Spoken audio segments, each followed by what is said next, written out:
Hello, I am Siddharth Rai Mangla from Stock Box technologies.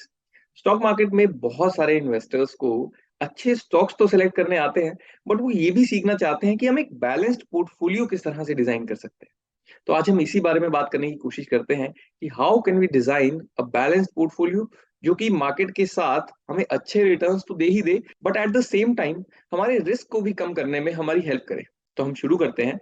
एक balance portfolio को बनाने का सबसे इंपॉर्टेंट और सबसे पहला इंग्रेडिएंट होता है diversification.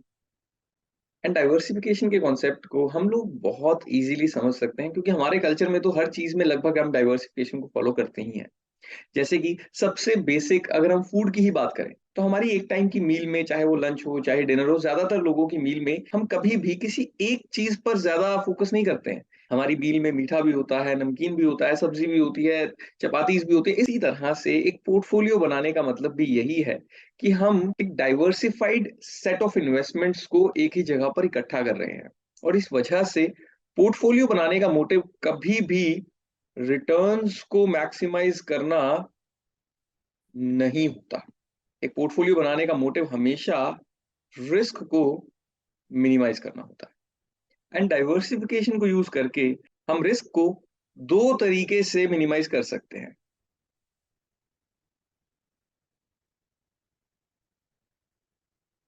There are two types of diversifications. The first one is intra asset diversification.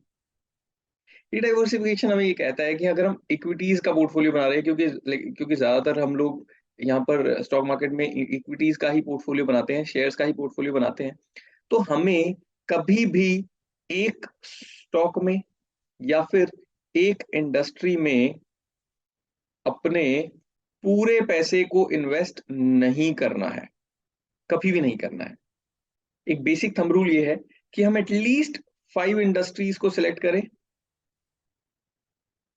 Industries यानी कि फाइव फाइव सेक्टर्स को, एंड उन सभी में इक्वल एलोकेशन रखें। यानी कि हम उन सभी में पैसे को बराबर तरीके से डिवाइड करें।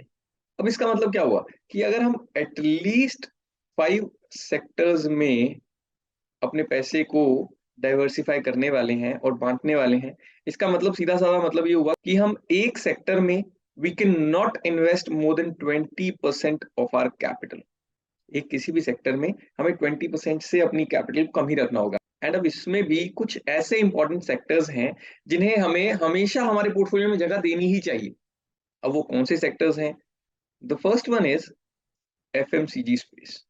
एफएमसीजी यानी कि फास्ट मूविंग कंज्यूमर गुड्स, जो कि खाने पीने के प्रोडक्ट्स बनाती हैं या फिर छोटे मोटे इलेक्ट्रॉनिक्स के प्रोडक्ट्स के गुड्स के अंदर डील करने वाली कंपनीज होती हैं। एंड सेकेंड, फार्मास्यूटिकल इंडस्ट्री, क्योंकि ये दोनों ही इंडस्ट्रीज नेसेसिटी गुड्स के अंदर डील करती हैं। ऐसे गुड्स के अंदर जिनकी जरूरत लोगों को पड़ती ही रहती है। तो बहुत बार इकोनॉमिक साइकिल्स और डाउन टर्न्स का इम्पैक्ट इनके ऊपर बहुत कम पड़ता है। The third sector is IT, and this is specifically for India, क्योंकि यहाँ का आईटी स्पेस बहुत ही सॉलिड है। अब सॉलिड कैसे है? क्योंकि यहाँ की जो आईटी कंपनीज हैं वो सभी बाहर दुनिया को सर्विस प्रोवाइड करती हैं, और ज्यादा कैपिटल इनकी यूज होती नहीं है, और इनके काम में इनकी ज्यादा कैपिटल यूज नहीं होती है। एंड हर साल ये जितने भी रुपए कमाते हैं, इन्हें कहीं क्योंकि वो पैसे एलोकेट करने की जगह नहीं मिलती है, तो ज्यादातर केसेस में ये अपने ही शेयर्स को और बाय कर लेते हैं। लगभग हर आईटी कंपनी हर साल कहीं ना कहीं अपने ही शेयर्स में और इन्वेस्ट कर देती है, और इसे हम कहते हैं बायबैक। यानी कि अपने ही शेयर्स को ये मार्केट से ऊपर के प्राइस पर बाय कर लेते हैं। फॉर एग्जाम्पल, अगर इन्फोसिस का प्राइस, स्टॉक प्राइस 1600 चल रहा है, तो कहीं ना कहीं ऐसा बायबैक आ सकता है कि वो 1800 पर मार्केट से अपने अपने ही शेयर्स को परचेज कर लेंगे। तो कहीं ना कहीं इसका बेनिफिट उनके शेयर होल्डर्स को डायरेक्टली और इनडायरेक्टली दोनों रूप से मिलता है। डायरेक्टली ऐसे कि आप अपने शेयर्स कंपनीज को बायबैक के अंदर भी दे सकते हैं, और इनडायरेक्टली ऐसे कि हर साल जब वो बायबैक करते हैं तो नंबर ऑफ शेयर्स मार्केट के अंदर कम हो जाते हैं। तो जो रिमेनिंग शेयर्स होते हैं उनके उनकी वैल्यू अपने आप, पूरी जो कंपनी की वैल्यू है वो उन शेयर्स में डिवाइड होती है। तो पर शेयर कंपनी की वैल्यू हर साल कहीं ना कहीं फिर से बढ़ती रहती है। इस वजह से IT space is also one of those sectors which should always be a part of our portfolio. अब जब 5 में से 3 स्पेसेस मैंने ऑलरेडी बता ही दिए हैं कि इनके स्टॉक्स कहीं ना कहीं हमारे पोर्टफोलियो के अंदर जरूर होने चाहिए, तो आप ये मत सोचिए कि हमें सिर्फ 2 ही स्पेसेस मिलते हैं इन्वेस्ट करने के लिए, क्योंकि हम यहाँ पर एटलीस्ट 5 सेक्टर्स की बात कर रहे हैं। हम 5 से ज्यादा सेक्टर्स के अंदर भी इन्वेस्ट कर सकते हैं, but the important thing is कि हमें हर सेक्टर में इक्वल एलोकेशन ही करना है। ये बहुत स्ट्रिक्टली हमें याद रखना चाहिए। इससे हम हमारे रिस्क को बहुत अच्छे से बांट सकते हैं। The second method of diversification is inter-asset diversification. पहले हमने इंट्रा एसेट डाइवर्सिफिकेशन की बात की थी, अब हम इंटर एसेट डाइवर्सिफिकेशन की बात कर रहे हैं। यानी कि अगर हम इक्विटीज का पोर्टफोलियो बनाते हैं तो हम इक्विटीज से बाहर निकलकर अपने पैसे को डाइवर्सिफाई करने लगे। यानी कि कुछ पैसे को इक्विटीज के अलावा दूसरे एसेट्स में डालकर हम डाइवर्सिफाई करें। लेकिन कैसे एसेट्स? ऐसे एसेट्स जो अनसर्टेनिटीज के टाइम पर, जब इक्विटीज की इन्वेस्टमेंट्स को रिस्क बढ़ जाता है, तो जिन एसेट्स को कहीं ना कहीं फायदा मिलता हो और वो हमारे पोर्टफोलियो को बचाने का काम कर सकते हो। तो ऐसे में जो सबसे पहले जिस एसेट का नाम हमारे दिमाग में आता है, that is right, it is gold. अगर हम इंटर एसेट डाइवर्सिफिकेशन को फॉलो करते हैं तो हम अपने कुछ पैसे को गोल्ड में भी इन्वेस्ट करके रख सकते हैं। This approach is definitely for more passive investors, जो ज्यादातर अपने पैसे को पार्क करके सिर्फ छोड़ देते हैं।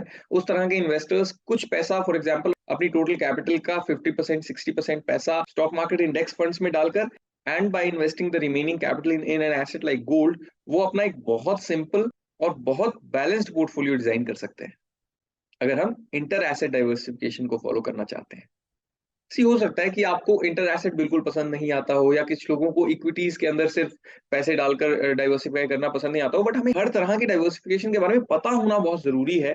एंड उसके बाद ये डिसीजन तो कंप्लीटली हमारे ऊपर है ही कि हमें किस तरह का, हमारी रिक्वायरमेंट्स के हिसाब से किस तरह से पैसे को डाइवर्सिफाई करना चाहिए। बट एक चीज इंपॉर्टेंट है कि कैपिटल मार्केट्स के अंदर हमें हमारे रिस्क को डाइवर्सिफाई और मिनिमाइज करने की कोशिश हमेशा करते रहना चाहिए, क्योंकि ज्यादातर स्टॉक मार्केट के इन्वेस्टर्स हमेशा रिटर्न्स पर ध्यान देते हैं, बट एक लॉन्ग टर्म एज उन इन्वेस्टर्स को मिलती है जो रिस्क मैनेजमेंट पर ध्यान दे पाते हैं, क्योंकि रिस्क मैनेजमेंट की वजह से हम हमारे सर्वाइवल को इंश्योर कर लेते हैं। एंड जो लोग सिर्फ लॉन्ग टर्म तक सर्वाइव भी कर पाते हैं स्टॉक मार्केट के अंदर, इक्विटी मार्केट्स के अंदर, वो लोग अपने आप से दूसरों को आउट परफॉर्म कर ही लेते हैं।